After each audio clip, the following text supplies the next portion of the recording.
Les pido por favor que me acompañen en Santiago capítulo 1. Vamos a continuar nuestro estudio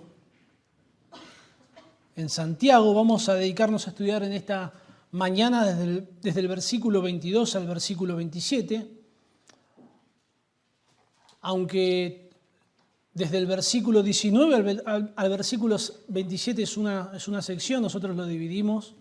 En el sermón pasado hablamos del versículo 19 al 21 y hoy vamos a dedicarnos del versículo 22 al 27 por una cuestión que no nos iba a alcanzar el tiempo para hacerlo todo en un sermón y poder ver los detalles necesarios en este texto. Hace mucho tiempo atrás, cuando yo conocí al Señor, siendo un adolescente, yo creía que una persona era salva solamente por lo que profesaba con sus labios, solamente por confesar que Jesucristo era su Salvador era suficiente, y que esa persona, a pesar de haber hecho esa confesión, podía rechazar abiertamente la autoridad de la palabra de Dios.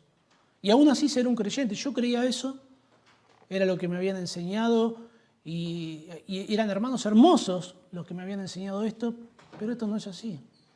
Muchos creyentes, muchas iglesias, el mundo evangélico, una gran parte del mundo evangélico cree que una persona puede salvarse y vivir toda su vida, hasta el final de sus días, en una oposición y un rechazo abierto a la palabra del Dios que le salvó.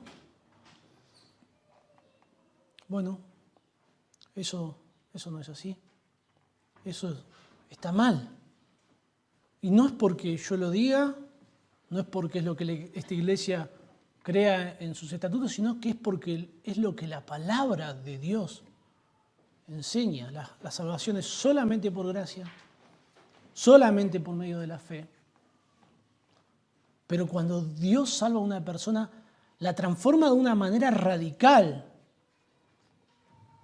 El Espíritu Santo hace morada en su vida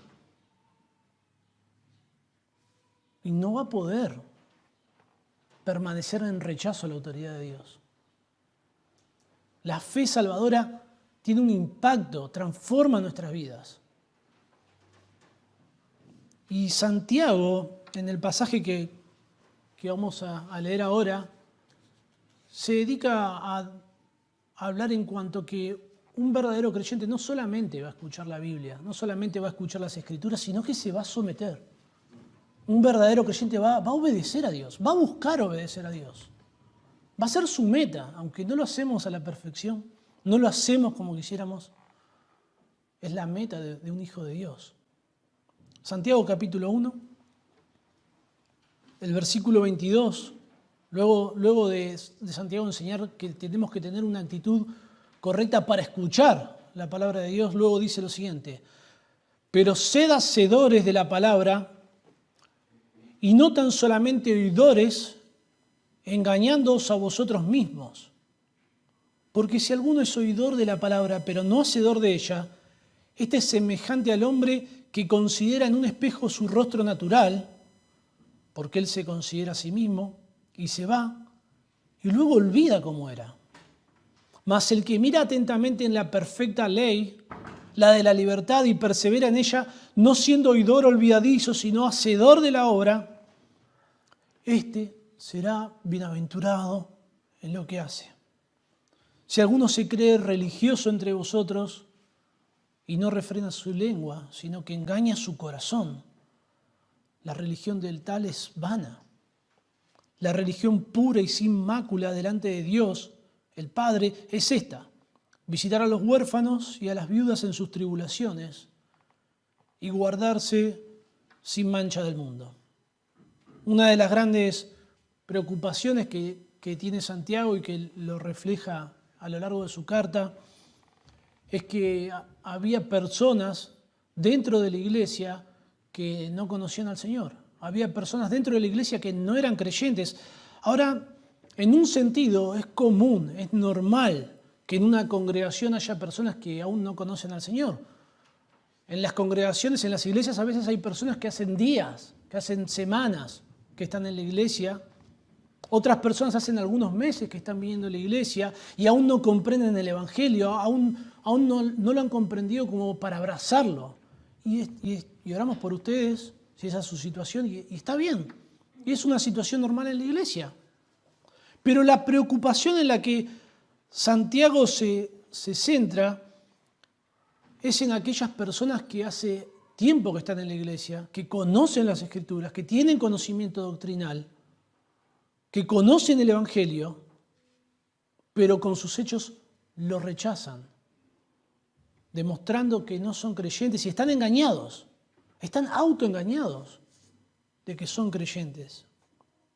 Y esa es una de las preocupaciones que vemos a lo largo de la carta. Aquí en el versículo 22 dice, sed hacedores y no tan solamente oidores, engañándoos a vosotros mismos. Si alguno se cree religioso y no refrena su lengua, el versículo 26 dice, sino que engaña su corazón, la religión de tal es vana. El capítulo 2 de Santiago nos da evidencia de que algunos de sus destinatarios creían que la fe verdadera no necesariamente producía un cambio de vida, no necesariamente producía un cambio de conducta. Y Santiago les enseña que la ausencia de frutos espirituales es una evidencia de una ausencia de una fe genuina. El versículo 14 del capítulo 2, hermano, dice, hermanos míos, ¿de qué aprovechará si alguno dice que tiene fe y no tiene obras? De nada. ¿Podrá la fe salvarle? No. Los destinatarios no eran personas que no conocían las Escrituras, no eran ignorantes doctrinalmente. El versículo 19 en el capítulo 2 les dice Santiago, tú crees que Dios es uno, bien haces. Los demonios creen y tiemblan. Ellos eran ortodoxos en cuanto a Dios, ortodoxos en cuanto a la Trinidad, tenían algún conocimiento doctrinal, pero todo ese conocimiento no producía absolutamente nada en sus vidas. Y esto era una señal de alarma para Santiago. Y debe ser una señal de alarma para nosotros también. En el versículo 22 del capítulo 1, el pasaje que vamos a estudiar, Santiago va directo a lo que él quiere tratar aquí y demuestra su preocupación, su ocupación en este asunto y dice, sed hacedores de la palabra y no tan solamente oidores engañándoos a vosotros mismos. Es claro que el énfasis de Santiago es que alguien que solamente oye la palabra de Dios y no lo hace, no lo obedece, se está engañando. Se está engañando en cuanto a su salvación. El versículo anterior llama a Santiago a sus destinatarios a recibir con mansedumbre la palabra implantada, dice, la cual puede salvar vuestras almas. Un verdadero creyente no puede vivir su vida en constante desobediencia. No va a estar satisfecho con solamente conocer el Evangelio, con conocer la enseñanza de la palabra de Dios. No va a poder ser solamente un seguidor, va a querer ser un oidor, sino que va a querer ser un seguidor de Jesucristo. El Espíritu Santo hace morada en el creyente y desde su interior, por medio de la palabra, lo va a llamar, lo va a impulsar a una vida de santidad, una vida de obediencia a la palabra de Dios. Un creyente verdadero va a tener una reacción apropiada a la palabra de Dios. Y esta verdad no solo es descrita aquí, sino que en varios pasajes del Nuevo Testamento. Como leía Alejandro en Mateo capítulo 7, el Señor Jesucristo dice, por los frutos los conoceréis. ¿Acaso se recogen uvas de los espinos o higos de los abrojos? Así todo buen árbol da buenos frutos, pero el árbol malo da frutos malos. De la misma forma que los frutos muestran cuál es la identidad, cuál es la esencia de un árbol, los frutos espirituales demuestran cuál es la identidad espiritual nuestra. En Juan capítulo 14, el versículo 23, Jesús dice, el que me ama, mi palabra guardará. Mi palabra guardará. Y mi Padre le amará y vendremos a Él y haremos morada con Él. No hay manera que podamos sostener bíblicamente que un verdadero creyente rechace de una forma definitiva la palabra de Dios. En Juan capítulo 10, versículo 27, el Señor Jesucristo dice, mis ovejas oyen mi voz. Las ovejas del Señor Jesucristo oyen la palabra de Dios. Pero no solamente, dice, oyen mi voz y yo las conozco y me siguen. Y yo les doy vida eterna y no perecerán jamás. El apóstol Juan, en 1 Juan capítulo 2, versículo 3 dice, y en esto sabemos que nosotros le conocemos, si guardamos sus mandamientos. Si usted es un hijo de Dios, usted va a tener una evidencia interna de que es un hijo de Dios porque va a cambiar su actitud hacia la palabra de Dios. El versículo 4 dice, el que dice yo le conozco y no guarda sus mandamientos, el tal es mentiroso y la verdad no está en él. No nos deja ningún lugar para que pensemos diferente el apóstol Juan. La confesión que alguien hace de su fe jamás puede superar la evidencia de su desobediencia. El apóstol Pablo en Tito capítulo 1, el versículo 16, cuando habla de los falsos maestros, dice que ellos profesan conocer a Dios. Ellos manifiestan conocer a Dios por sus dichos, por sus palabras, pero con los hechos lo niegan, siendo abominables y rebeldes, reprobados en cuanto a toda buena obra. Ahora Santiago afirma esta realidad en esta porción. Anteriormente Santiago nos llama a que seamos prontos para oír la palabra de Dios. Las Escrituras son la palabra de Dios, hermano. Yo siento que es algo que lo repetimos tanto que nos acostumbramos, que no tomamos la dimensión de lo que es, que cuando abrimos la Biblia es Dios. Está Dios hablando. No podemos escucharla como si fuera el noticiero, como si fuera un libro más o el diario. Es Dios, el creador de todas las cosas, el que nos hizo, el que tiene toda la autoridad, toda la potestad. Solamente saber que es Dios quien va a hablar tiene que generar en nosotros una actitud de humillación, de rendirnos y escucharle y someternos a Él. Y debemos tener una actitud correcta, pero ahora Santiago se va a enfocar en que un verdadero creyente no solamente escucha la palabra de Dios, sino que es obediente. Y esta obediencia se hace evidente de tres maneras. En primer lugar, la obediencia de un creyente se hace evidente en relación a su propia vida. Luego vamos a ver que la obediencia de un creyente se hace evidente en cómo se relaciona con otros y por último en cómo se relaciona con este mundo. Pero en primer lugar, la obediencia de un creyente se hace evidente en relación a su propia vida. El versículo 22 dice, pero sed hacedores de la palabra y no tan solamente oidores, engañándoos a vosotros mismos. Porque si alguno es oidor de la palabra, pero no hacedor de ella, este es semejante al hombre que considera en un espejo su rostro natural, porque él se considera a sí mismo y se va, y luego olvida cómo era. Mas el que mira atentamente en la perfecta ley, la de la libertad, y persevera en ella, no siendo oidor olvidadizo, sino hacedor de la obra, este será bienaventurado en lo que hace. Si alguno se cree religioso entre vosotros y no refrena su lengua, sino que engaña su corazón, la religión de tal es vana. Sed hacedores. Es un mandato, el tiempo verbal es en tiempo presente y esto indica que es una acción que no se lleva a cabo de manera ocasional o momentánea, sino que es un acto continuo. Es una acción continua. Los creyentes debemos dedicarnos continuamente a ser hacedores de la palabra de Dios. Y está en voz media. Es el creyente quien hace la palabra de Dios, pero hacer la palabra de Dios tiene consecuencias sobre nosotros mismos, sobre nuestra propia vida. Obedecer la palabra de Dios nos transforma, nos cambia. No se nos llama a volver a la palabra, no se nos llama a que hagamos la palabra, sino que se nos llama a que seamos hacedores de la palabra. Santiago define la obediencia de un creyente como parte de lo que un creyente es.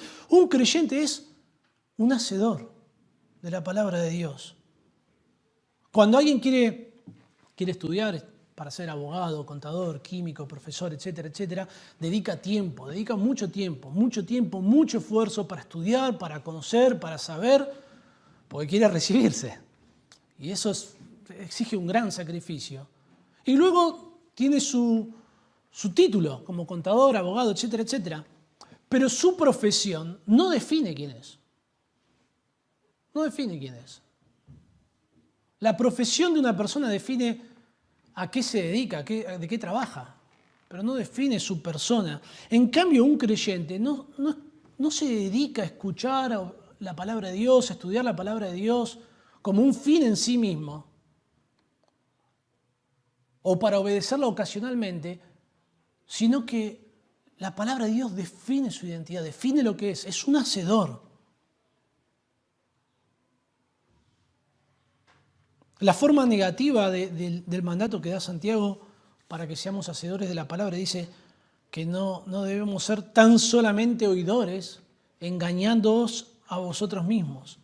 Esta expresión de engañándoos es un término matemático que significa contar mal, hacer un cálculo matemático erróneo, razonar falsamente. Es un razonamiento falso. Alguien que solamente escucha la palabra pero no la obedece, es solamente un oidor, tiene un error de cálculo. Está mal. Es como alguien que agarra y nos dice, no, que 1 más 1 es 3. No hay manera. Y es un autoengaño. Y para explicar este autoengaño, Santiago lo que hace es darnos una analogía, que es la analogía del espejo. Esta analogía que vamos a leer ahora enseña que la diferencia entre alguien que profesa ser creyente y alguien que es creyente es que el creyente es un hacedor de la palabra y que su vida es transformada a causa de la obediencia. Fíjese, dice así la palabra de Dios, si alguno es oidor de la palabra y no hacedor de ella, este es semejante al hombre que considera en un espejo su rostro natural, porque él se considera a sí mismo y luego olvida cómo era. Considerar no solamente significa... No solamente es mirar, es ojear, sino que da la idea de tomar nota, de tener mucho cuidado, de observar meticulosamente. En ocasiones esta palabra se utiliza como comprender. No describe esta palabra a alguien que entra al baño de su casa despeinado, que se mira en el espejo y ni siquiera se da cuenta de que está despeinado, sino que no es esa la idea. Ahora, la analogía que hace Santiago no es de alguien que está despeinado y sabe que está despeinado y no le importa, sino que la analogía que hace Santiago es alguien que mira en el espejo su rostro natural. Lo que está considerando es cómo es él. Pero al terminar de verse en el espejo, se olvida cómo era. Usted sabe que en la antigüedad, por lo que pude estudiar, los espejos se hacían de metal. Lo que se hacía es un metal bien pulido, se pulía lo más que se podía con los medios que había en aquel entonces y bueno, nos daba alguna imagen para que podía reflejar. Normalmente eran de bronce, pero también para los que eran más coquetos habían de oro y de plata. Seguramente estarían fuera del alcance de todos nosotros. Aún así, por más costoso que sean, la imagen que reflejaban no tiene comparación con la imagen que dan los espejos ahora. Ahora los espejos dan una imagen perfecta. Pero bueno, daban un reflejo oscuro, un reflejo un poco distorsionado. Uno para poder verse bien debía buscar la luz adecuada, el ángulo adecuado, e ir descubriendo cómo es el rostro de uno, cómo es la cara de uno. Esa es la idea que presenta Santiago. Alguien que está descubriendo cómo son sus facciones, cómo es él. Ahora, luego de verse cómo es su facción, se olvida cómo es. Esto es raro, ¿no? Nos reconocemos a nosotros mismos tan rápido. Pero Santiago no pone el énfasis ni explica por qué se olvida. No importa por qué se olvida. A Santiago no le interesa que dar razones de por qué se olvida. Santiago lo que subraya es que se olvida cómo es. Todo el tiempo mirando en el espejo, todo el tiempo mirando atención ahí. No sirvió para nada. Se olvidó cómo es a tal punto que si le muestran una imagen de él no la va a poder reconocer. No va a poder decir, ese soy yo. De la misma manera que no le sirvió para nada mirar en el espejo, no le sirvió para nada ser solamente un oidor de la palabra de Dios. Alguien puede oír la palabra de Dios, estudiar la palabra, pero si esa persona no es transformada por la palabra de Dios, toda esa contemplación de la verdad es inútil. Luego Santiago hace un contraste con esta analogía, pero ya sin imágenes, ya sin ninguna analogía, sino que directamente va a explicar. Dice, mas el que mira atentamente en la perfecta ley, la de la libertad, y persevera en ella, no siendo oidor olvidadizo, sino hacedor de la obra, este será bienaventurado en lo que hace. El contraste es que no es un oidor olvidadizo. Pero ese no es el único contraste y también explica cómo mira. Dice que mira atentamente. Esta expresión mirar atentamente es una sola palabra griega y significa inclinarse para mirar. Es el verbo que usa el apóstol Juan en el Evangelio de Juan cuando explica que María se inclina para ver dentro del sepulcro de Jesús y en vez de encontrar al Señor vio a los ángeles. Inclinarse para ver da la idea de una observación bien meticulosa, bien minuciosa. Mira atentamente la palabra de Dios y la palabra de Dios la describe Santiago como la perfecta ley, la de la libertad. Reconoce que la palabra de Dios es perfecta, que no tiene fallas, que no tiene error, que es la verdad, que es la autoridad de Dios. Pero también reconoce que es la ley, que contiene mandamientos, que contiene órdenes, que describe la palabra de Dios cuál es la respuesta que Dios espera de nosotros como sus hijos. Entiende que demanda una conducta diferente. Y aunque las personas de este mundo, los que no conocen a Dios, nos ven a los creyentes como esclavos de la religión, la realidad es que Santiago describe la ley como la ley de la libertad. Somos esclavos de Cristo. Somos esclavos voluntarios del Señor Jesucristo. Dios por medio de su ley nos libra de la esclavitud del pecado. El pecado nos condena a la muerte espiritual. El pecado nos esclaviza. Las consecuencias del pecado son catastróficas. Una eternidad en condenación.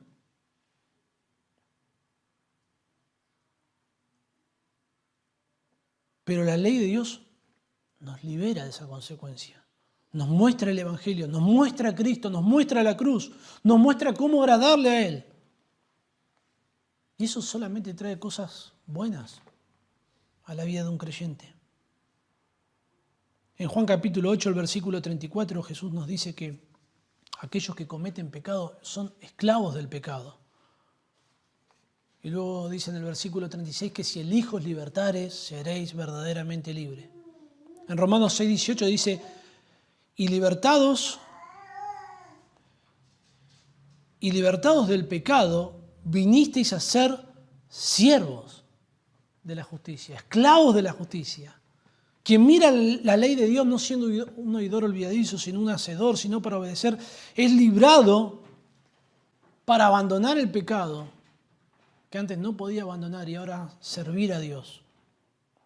Y Santiago añade, persevera en esa ley, permanece en esa ley. No solamente estudia, la hace, sino que persevera, permanece, hay una dedicación constante a la obediencia. Esa es la actitud, esa es la motivación correcta por la cual oímos la palabra de Dios, para perseverar en ella. En las Escrituras vemos cómo somos nosotros, débiles, pecadores, incapaces, no podemos hacer nada por nosotros mismos, nada de valor eterno. Y más nos vemos, y más pecadores nos vemos, y más vemos nuestra necesidad de Dios, del perdón de Dios, de la gracia de Dios, de la misericordia de Dios. Y en la ley de Dios vemos al Señor Jesucristo.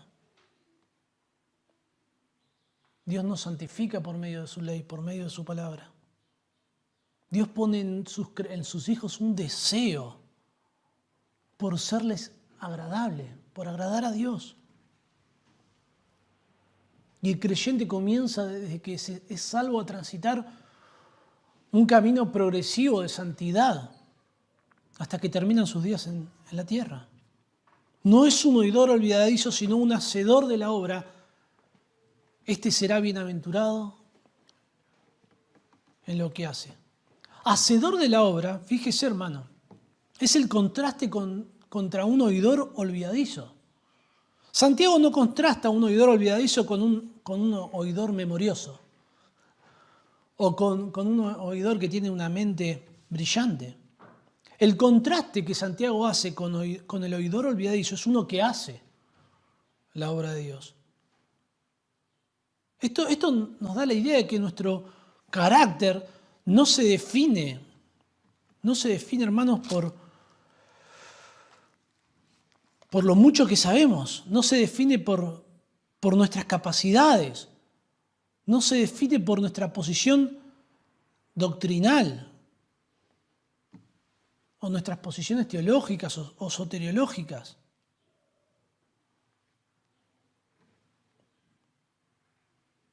El carácter se define porque un creyente verdadero es un hacedor de la obra, por los frutos. Son los hechos los que finalmente dan la evidencia del carácter de un hijo de Dios.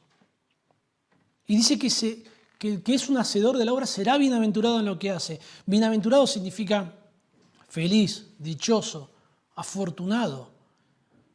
Un creyente va a ser bienaventurado en lo que hace. ¿Y qué es lo que hace?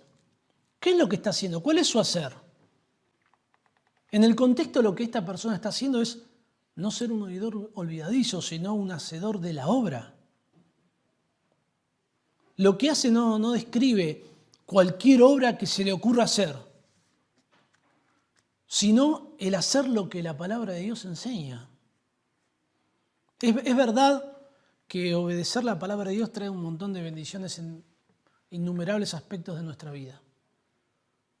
Es verdad que es una bendición hacer lo que Dios dice.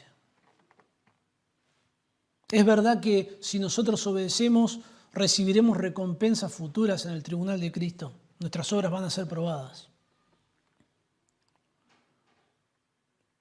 Pero esta expresión no tiene que ver solamente con las bendiciones futuras de los hijos obedientes, sino que tiene que ver con la dicha, con el gozo, con la felicidad de obedecer la palabra de Dios. El Salmo 19:8, el salmista dice: los mandamientos de Jehová son rectos, que alegran el corazón. Lo que Santiago enseña es totalmente contrario a lo que usted va a escuchar en este mundo. El mundo piensa que hacer lo que la Biblia dice es una carga, qué pesado. Y ahora tenés que hacer esto y conducirte de esta manera y hacer las cosas de una forma honesta. Es un fastidio. ¿Cómo puedes ser feliz? La sociedad piensa que la felicidad está en disfrutar de viajes, en disfrutar de diferentes placeres, de las posesiones, de un auto, de una casa, de la familia. Pero la felicidad verdadera está en ser un hacedor de la palabra de Dios. Usted puede perder muchísimas cosas por hacer lo que la palabra de Dios enseña. Puede perder un trabajo, puede perder su familia, pero va a encontrar dicha verdadera, gozo eterno. El Salmo 119:14, el salmista dice: me he gozado en el camino de tus testimonios más que de toda riqueza. Jeremías capítulo 15, versículo 16, Jeremías estaba pasando por un momento pero tremendo, de muchísima dificultad, y dice: tu palabra me fue por gozo y por alegría de mi corazón. El apóstol Pablo en Romanos capítulo 7 dice: según el hombre interior me deleito en la ley de Dios. Ahora, el contraste que la palabra de Dios ofrece para aquellos que desobedecen la palabra de Dios es triste, es tremendo. En Proverbios 13:15 dice que el camino de los transgresores es duro. Jeremías capítulo 2, versículo 19 dice, tu maldad te castigará y tus rebeldías te condenarán. Sabe pues y ve cuán malo y amargo es haber dejado tú a Jehová tu Dios y faltar mi temor en ti, dice Jehová el Señor de los ejércitos. Es claro que la obediencia de un creyente se hace evidente, en primer lugar, en relación a su propia vida, a su conducta. Y Santiago va a dejar esto en claro por medio de un ejemplo hipotético. En el versículo 26 dice, si alguno se cree religioso entre vosotros y no refrena su lengua, sino que engaña su corazón, la religión del tal es vana. Santiago está describiendo acá a alguien que cree y practica la fe sin obras. Alguien que guarda el aspecto externo de la religión. Guarda el aspecto externo de la religión, pero no produce frutos espirituales en su vida. Esta palabra religioso describe el culto externo. Por ejemplo, el guardar las leyes ceremoniales del Antiguo Testamento. El apóstol Pablo utiliza esta palabra para describir su celo como fariseo. También esta palabra describe el culto que se le rendía en la antigüedad a los ángeles o los actos externos que practicaban los ascetas en aquel entonces. Y esta persona se cree religioso, pero no refrena su lengua, no tiene el poder interno para dominar su pecado. Subraya una falta de dominio propio y Santiago toma de manera particular su lengua y toma las palabras que una persona dice como una evidencia de un falso religioso. Y no es casualidad que Santiago tome la lengua. Santiago podría haber tomado muchos pecados. Pero Santiago va a dedicar, no solamente aquí, sino más adelante va a hablar sobre la lengua. Y lo que las personas decimos es muy significativo, revela, demuestra cómo está nuestro corazón. El Señor Jesucristo dijo que de la abundancia del corazón habla la boca. Y en el versículo 37 de Mateo 12 dice, por tus palabras serás justificado y por tu palabra serás condenado. Un pastor dijo que escribió que si nuestra lengua no está controlada por Dios, es un indicador seguro de que tampoco el corazón lo está.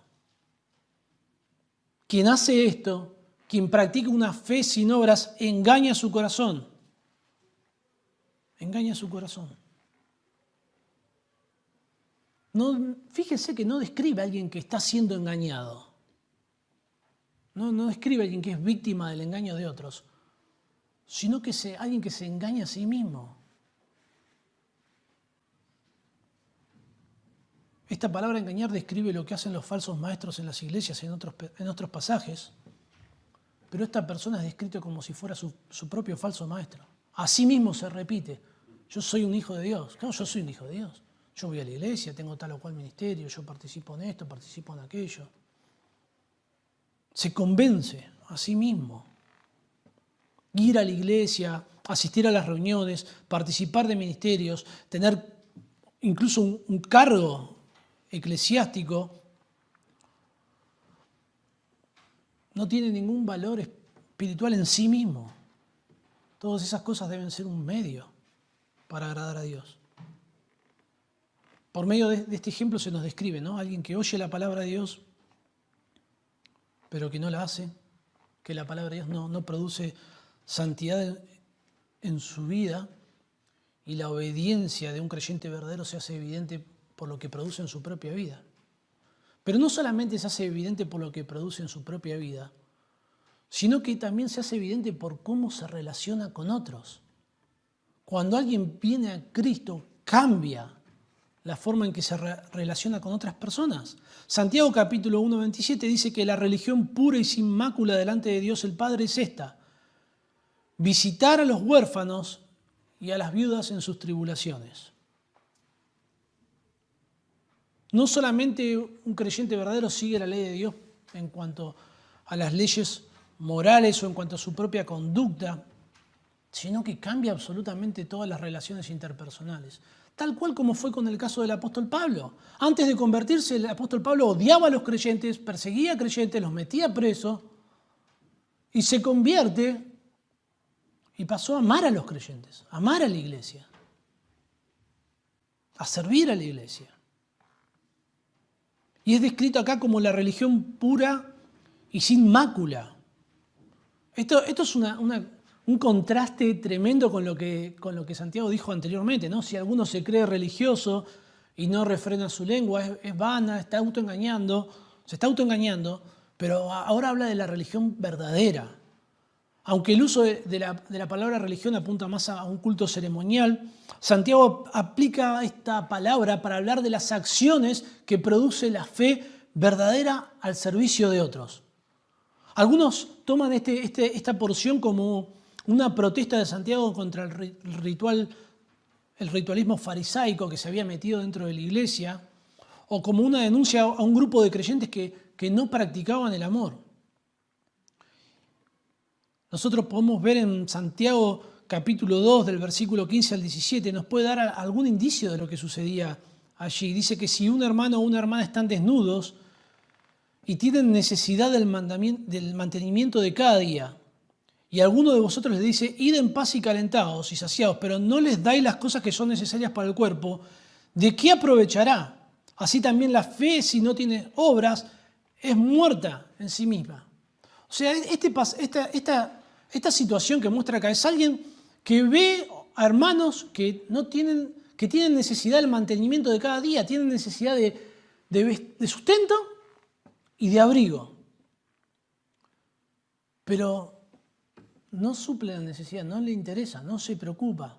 Id en paz, calentados, saciados, pero no les da absolutamente nada. Como una demostración de lo que es un ejemplo de lo que es una fe falsa, una fe muerta. El amor a otros y el amor entre los creyentes es un testimonio, es una obediencia, es una evidencia a este mundo de la verdadera fe. En Juan capítulo 13, versículo 35 dice el Señor Jesucristo, en esto conocerán todos que sois mis discípulos, si tuviereis amor los unos con los otros. El amor a otros es una evidencia para nosotros mismos de nuestra obediencia a la palabra de Dios. En 1 Juan 3:14, Juan dice, nosotros sabemos que hemos pasado de muerte a vida en que amamos a los hermanos. El que no ama a su hermano permanece en muerte. Cuando usted viene a la salvación cambia totalmente. ¿Cómo ve a un creyente? Usted conoce a alguien, sabe que es un creyente y no sabe ni qué le gusta, ni no le importa qué deporte le gusta, hincha de qué, cuando no le importa nada, usted lo quiere abrazar, usted lo ama, es su hermano en Cristo.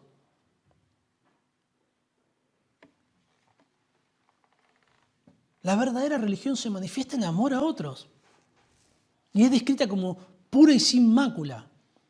Ambas palabras son sinónimos y subrayan limpieza, ausencia de contaminación a nivel de un culto ritual. Este texto describe a alguien que se presenta para rendir culto a Dios y no lo hace de manera ritualista o buscando sentirse bien con Dios o buscando de una forma egoísta su propio bienestar, sino que lo hace procurando el bienestar de otros. Y Santiago va a manifestar ahora una evidencia, una manifestación práctica de la obediencia de un creyente a la palabra de Dios y cómo se evidencia en el servicio a otros. Y dice que la religión verdadera es visitar a los huérfanos y a las viudas en sus tribulaciones. Las viudas y los huérfanos en aquel entonces eran los más desamparados. En aquel entonces no había pensión, no había jubilación, no había asistencia social, no había forma de que una viuda y sus huérfanos recibieran ayuda del Estado. La mayoría del trabajo estaba ocupado por hombres, no tenían posibilidad de tener un trabajo. Una viuda vivía de limosnas. Y es por eso que todo el Antiguo Testamento vemos varias expresiones de Dios defendiendo a las viudas y a los huérfanos, siendo el protector de las viudas y de los huérfanos. Y en el Nuevo Testamento pone una atención especial sobre las viudas y los huérfanos. Algunos toman este pasaje, este versículo, como una enseñanza sobre el ministerio de visitación que los pastores deben hacer. Algunos exigen, ¿no? Los pastores tienen que visitar a todos los hermanos, sobre todo aquellos que están necesitados, aquellos que están necesitando consuelo espiritual. Y está bien, no está mal que así sea, pero ese no es el sentido que tiene Santiago aquí en mente. No es visitar a alguien para orar o compartir un versículo. El sentido que Santiago tiene es visitar a alguien para suplir una necesidad. Las viudas debían ser visitadas en sus tribulaciones, en sus necesidades, en su aflicción. No era una visita social, no era una visita para compartir un pasaje, sino que era una visita para ayudar. Es claro darnos una idea de la clase de ayuda que podría necesitar una viuda y sus hijos. En Hechos capítulo 6 se describe una situación de necesidad entre las viudas en la iglesia en sus comienzos y los discípulos dijeron, no es justo que nosotros dejemos la palabra de Dios para servir las mesas. La idea que a las viudas servirles las mesas es claro el ejemplo, ¿no? Era para darles el alimento necesario para cada día. Y lo que hicieron los apóstoles fue delegar esa tarea a los diáconos, y los diáconos llevaban un ministerio para atender a las viudas. Ahora, este servicio a los más necesitados no es necesario que les sea delegada esa tarea, no es necesario ocupar un cargo dentro de la iglesia o tener un ministerio público. Un creyente genuino no necesita que le asignen una tarea para amar a otros, va a amar a otros. Es una consecuencia de la fe genuina. Sin embargo, somos exhortados. Necesitamos ser exhortados a amar a otros, a servir a otros, a orar por otros, a suplir las necesidades de otros. Pero estas obras de amor hacia otros son una evidencia del verdadero cristianismo. En 1 Juan 3:10 dice que en esto se manifiestan los hijos de Dios y los hijos del diablo. Todo aquel que no hace justicia y que no ama a su hermano no es de Dios. En Juan capítulo 4, 1 Juan capítulo 4 dice que el que no ama no ha conocido a Dios, porque Dios es amor. Alguien que no manifiesta esta clase de amor tiene razones válidas para dudar de su profesión de fe. Solo aquellos que confiesan sus pecados, que creen en el Señor Jesucristo como su único Salvador, tienen esta capacidad dada por Dios para amar a otros. Cuando somos salvos, Dios derrama en los creyentes su amor en nuestros corazones y el creyente puede amar a otros de la misma manera que fue amado, por gracia, por misericordia, sin razones egoístas, sin que el otro lo merezca.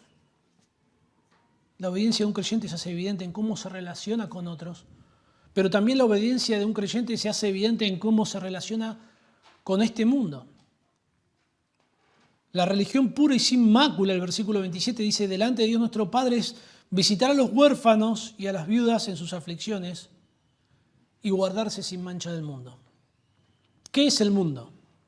La palabra griega cosmos, que se traduce en mundo, el sentido general que tiene es el sentido de orden. También se utilizaba en la antigüedad para hablar de algo que está bien hecho, que está bien confeccionado, bien armado. En las Escrituras esta palabra se utiliza el mundo para hablar de nuestro universo como un sistema ordenado o nuestro planeta. Uno observa el planeta Tierra, cómo está diseñado por Dios, la perfección. Si usted ve documentales es impresionante, es un sistema ordenado. Pero la mayoría de las veces en el Nuevo Testamento esta palabra se utiliza para describir el sistema de valores de este mundo, los valores morales de este mundo impío, los sistemas espirituales, filosóficos, los valores que el mundo tiene.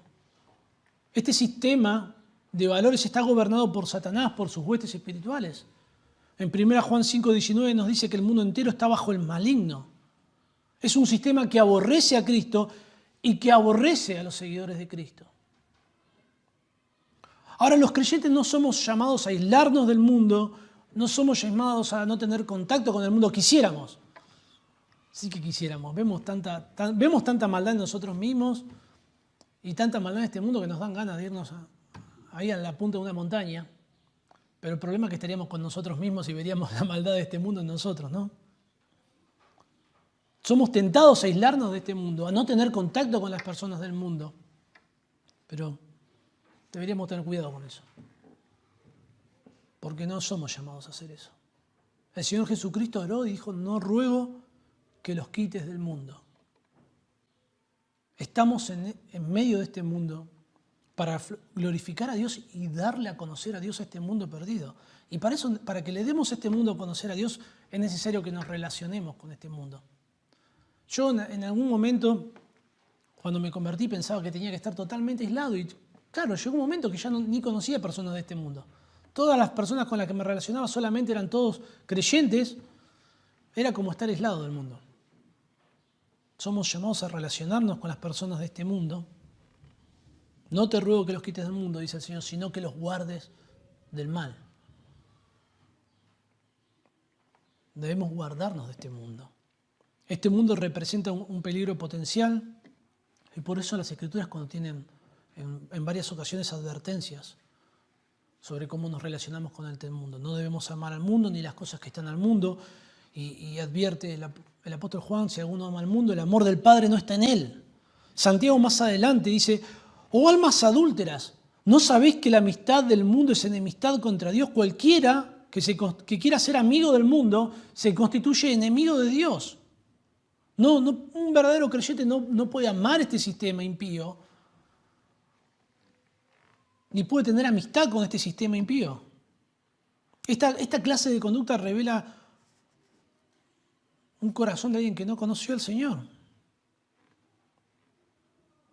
Alguien que conoce al Señor, alguien que oye la palabra de Dios y la hace, que obedece la palabra de Dios, va a dar la evidencia en cómo se relaciona con este mundo, guardándose sin mancha del mundo. La palabra mancha se utiliza en 1 Pedro para hablar del Señor Jesucristo, como sin mancha, sin contaminación, sin pecado.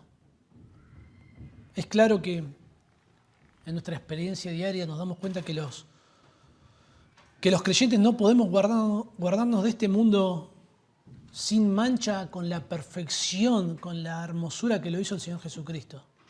Quisiéramos, pero ningún creyente puede alcanzar en este mundo caído la perfección del Señor Jesucristo. A menudo los creyentes nos encontramos gobernados por nuestra naturaleza pecaminosa. A menudo nos encontramos haciendo lo que no queremos. Y ustedes recuerdan cómo el apóstol Pablo explica eso en Romanos capítulo 7, cuando él dice, el mal que no quiero hacer es el que hago. Pero un creyente verdadero no se va a desviar de la palabra de Dios y permanecer en esa situación, encontrando deleite, encontrando satisfacción o felicidad en esa clase de vida. Un creyente genuino va a sentir dolor por su pecado, va a aborrecerse a sí mismo, va a aborrecer su naturaleza caída. Va a buscar el trono de la gracia, va a ir arrepentido a Dios, va a confesar sus pecados y tenemos la promesa de que va a encontrar perdón.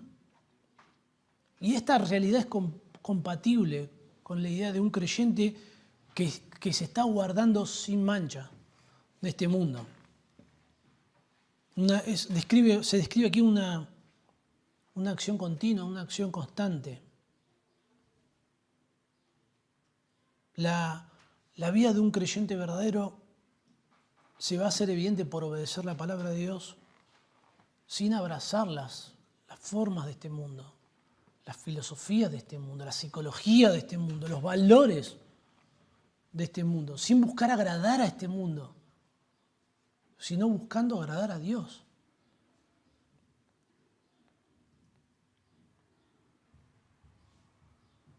Terminando, hermanos, es necesario que observemos, que nos repitamos a nosotros mismos esta verdad de que no es suficiente que oigamos la palabra de Dios.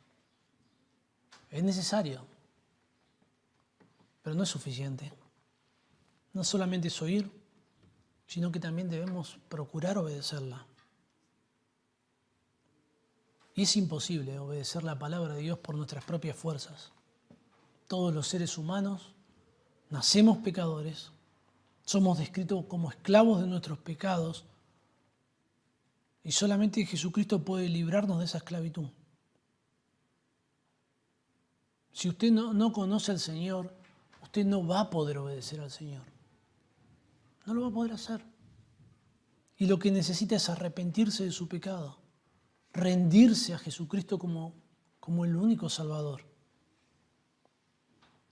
Cuando el Señor Jesucristo murió en la cruz del Calvario, Él murió por nuestros pecados, para librarnos de la paga de la condenación eterna que el pecado traía sobre nuestras vidas, para darnos vida eterna. Y si usted viene a Él arrepentido, buscando su salvación, Él no solamente le va a salvar del castigo eterno, sino que Él va a transformar su corazón. Y Dios va a transformar drásticamente su actitud hacia Él y hacia su palabra. Las Escrituras dicen que si alguno está en Cristo, nueva criatura es, las cosas viejas pasaron y aquí todas son hechas nuevas. Ahora, si usted es un creyente, puede ser que usted sea un creyente verdadero y este último tiempo no se ha conducido como un hacedor de la palabra. Puede ser que en este último tiempo no se esté relacionando con sus hermanos amorosamente, o que se esté contaminando con este mundo. Es necesario que usted se vuelva a Él, que usted confiese sus pecados. Dios es fiel y justo para perdonar nuestros pecados y limpiarnos de toda maldad. Es interesante que Santiago está lleno de órdenes. No nos gustan mucho las órdenes. A mí no me gustan cuando me ordenan nada. A nuestros niños no les gusta que le digamos absolutamente nada en forma de orden. Pero necesitamos. Los creyentes necesitamos que se nos dé órdenes como si fuéramos niños. Que se nos diga que lo que estamos haciendo está mal y cómo lo debemos hacer. Y Santiago, en su preocupación pastoral, lo hace un montón de veces. Incluso en este pasaje que vemos, se nos ordena ser hacedores de la palabra.